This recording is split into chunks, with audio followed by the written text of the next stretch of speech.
Hello everyone, আসসালামু আলাইকুম। কেমন আছেন সবাই? আশা করছি সবাই অনেক বেশি ভালো আছেন। আমিও আলহামদুলিল্লাহ আল্লাহর অশেষ রহমতে বেশ ভালো আছি। চলে আসলাম আপুদের জন্য খুব সুন্দর একটি ভিডিও নিয়ে। আশা করছি আপনাদের কাছে ভিডিওটি অনেক বেশি ভালো লাগবে। প্রথমেই দেখুন, আমি আসলে বাবার বাড়িতে বেড়াতে এসেছি, তাই ট্রেন থেকে এই ভিডিওটা আমি না করে পারলাম না। দেখুন, আসলে আমার মনে হচ্ছিল যে আমি সরিষার রাজ্যে চলে গিয়েছি। আসলে আমার মনে হয় যে এটা হচ্ছে বাংলাদেশের মধ্যে অরিজিনাল সরিষার ক্ষেত, তাই কিন্তু আমি ভিডিওটি করেছি। আর এত বেশি সুন্দর লাগছিল যে আমি ভিডিও না করে পারলাম না। আপনারা ক্যামেরার মধ্যে কতটুকু বুঝতে পেরেছেন আমি জানি না, তবে বাস্তবে কিন্তু এর থেকেও অনেক বেশি সুন্দর লাগছিল। আমার কাছে এই দৃশ্যটা অনেক বেশি ভালো লাগছিল, তাই কিন্তু আমি আপনাদের সাথে শেয়ার করলাম। আপনাদের কাছে কেমন লেগেছে সেটাও কিন্তু আপনারা কমেন্ট করে জানাতে ভুলবেন না। তো আমি এখন বেড়াতে এসেছি আমার বাবার বাসায়। এখানে আসার পর দেখছি যে ওরা এই পিঠা তৈরি করছে। এই পিঠাটাকে আমাদের এদিকে সেমাই পিঠা বলে, অথবা অনেকে দুধছড়ি পিঠাও বলে থাকে। তো এক এক জায়গায় এক একটা নাম হতে পারে, তবে এই পিঠাটা কিন্তু খেতে অনেক বেশি মজার হয়। আর এটা কিভাবে তৈরি করে সেটা দেখুন, খুবই সুন্দর লাগে এগুলো। আপনাদের এলাকায় এই পিঠাটাকে কি পিঠা নামে চেনেন একটু কমেন্ট করে জানাবেন, তাহলে হয়তো অনেক নাম আমি দেখতে পারবো যে এই পিঠাটাকে কে কোন নামে চিনে থাকে। দেখুন, এই পিঠাটা কিন্তু অনেক বেশি ভালো লাগে। আর এই পিঠাটা কার কার পছন্দের সেটাও কিন্তু জানাতে একদমই ভুলবেন না। দেখুন, এটা কিন্তু রান্না করার পরে আমি একটু ভিডিও করে রেখেছিলাম যেন আপনাদের সাথে শেয়ার করতে পারি। আর আমি যেহেতু রান্নার কোনো ভিডিও আপলোড করি না, তাই আমি আর রান্নার ভিডিও আপলোড করলাম না। তো আপনাদেরকে এমনি দেখানোর জন্য আমি এইটুক ভিডিও করে রেখেছিলাম। আসলে যারা বিজনেস করে বা এই হাতের কাজ করে থাকে বা যে কোনো কাজ করে, তারা কিন্তু যেখানে যাবে সেখানে গিয়েই কাজটা করতে হবে। অনেকেই আমাকে জিজ্ঞেস করে যে আমি তো এখন বাবার বাসায় এসেছি, তো আমার বিজনেসের কি হচ্ছে বা আমি বিজনেসটা কিভাবে করছি। আসলে বিজনেস কিন্তু সব জায়গা থেকেই করা যায়, কিন্তু সেটা করতে হলে একটু ধৈর্যের প্রয়োজন হয়। ধৈর্য না থাকলে কিন্তু আপনি কখনোই কিছু করতে পারবেন না। যেটাই করতে যাবেন সেখানে আপনার ধৈর্যের প্রয়োজন হবে। আসলে নিজের বাড়িতে থাকা একরকম, আর কোথাও বেড়াতে যাওয়া সেটা আলাদা একটা বিষয় হয়ে থাকে। তারপরও আমি চেষ্টা করছি যে আমার বাবুকে রাতে ঘুম পাড়ানোর পর আমি কাজটা করছি। দেখুন, এখানে কিন্তু আমি রাতের বেলা কাজটা করছি আমার বাবুকে ঘুম পাড়ানোর পরে। ও কিন্তু আমাকে একদমই কাজ করতে দেয় না। বাড়িতেও কিন্তু ঠিক এভাবেই আমি কাজটা করে থাকি। এখানে যেহেতু আমার আলাদা কেউ নেই যে কাজটা করে দেওয়ার মতো, তো আমি একা একাই কাজটা করছিলাম। কাজ না করতে পারলে তো আবার কাস্টমারকে সময় মতোই কাপড়গুলো দিতে পারবো না। আসলে কাপড়ের মধ্যে ড্রয়িংটা আমি আগেই করে রেখেছিলাম, তাই এখানে এসে আমি হাতের কাজটা করছি। আমার হাতের কাজ করার জন্য যা যা প্রয়োজন আমি সব কিছুই নিয়ে এসেছিলাম।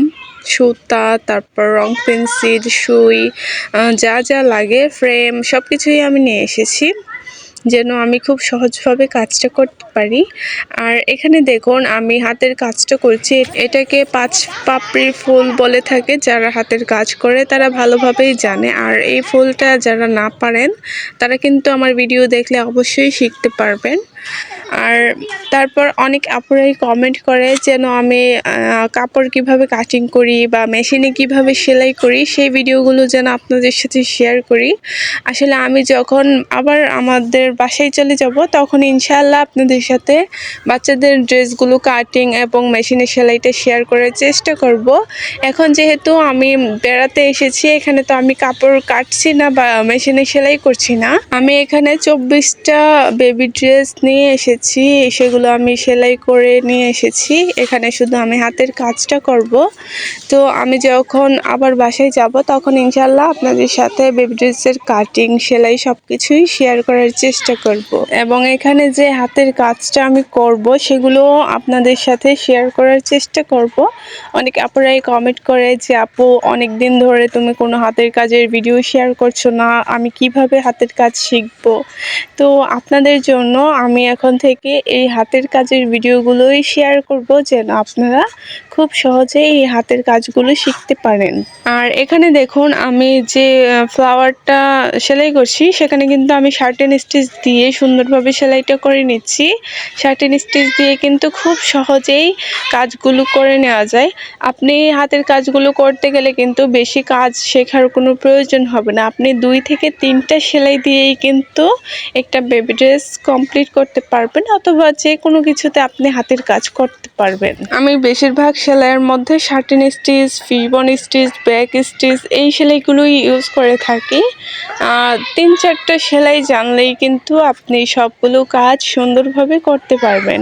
দেখুন এখানে কিন্তু আমি একটা সূর্যমুখী ফুলের টাইপের একটা ফুল করব, আর এখানে আমি ফিশবোন স্টিচ দিয়ে কাজটা করছি। সুতাটা কিন্তু বাসন্তী কালারের সুতা দিয়ে আমি কাজটা করছি। আর আমি যে ধরনের সুতা দিয়ে কাজ করি সেটা হচ্ছে সুতি লাচ্ছি সুতা। অনেকেই জিজ্ঞাসা করে থাকে যে আমি কোন সুতা দিয়ে কাজ করে থাকি। আমি সুতি লাচ্ছি সুতা দিয়ে কাজগুলো করে থাকি। আপনারা চাইলে সুন্দরী অথবা ডিএনসি সুতা দিয়েও কাজটা করতে পারেন, তবে আমার মনে হয় যে সুতি লাচ্ছি সুতা দিয়ে কাজ করাটাই ভালো হয়। অথবা আপনি যদি নতুন হাতের কাজ শিখে থাকেন সেক্ষেত্রেও কিন্তু আপনি সুতি লাচ্ছি সুতাটাকেই চয়েস করে নেবেন, তাহলে কিন্তু আপনার কাজটা আপনি খুব দ্রুত কমপ্লিট করতে পারবেন এবং কাজের ফিনিশিংটাও অনেক ভালো করতে পারবেন।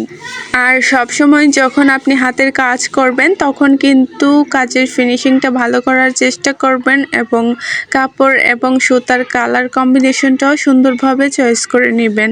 আপনি যদি সুন্দরভাবে কাপড় এবং সুতার কালার কম্বিনেশনটা চয়েস করতে না পারেন, তখন আপনি যে কোনো কাজই করেন না কেন কাজটা কিন্তু দেখতে ভালো লাগবে না।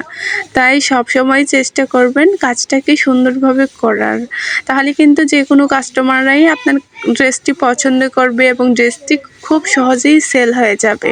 তারপর আবার অনেক আপুরা কমেন্ট করে যে আপু আমি তো অনেকগুলো ড্রেস বানাচ্ছি বা বানাতে পারি, এ ধরনের হাতের কাজগুলো পারি, কিন্তু আমি কিভাবে ড্রেসগুলো সেল করব সেটাই বুঝতে পারছি না।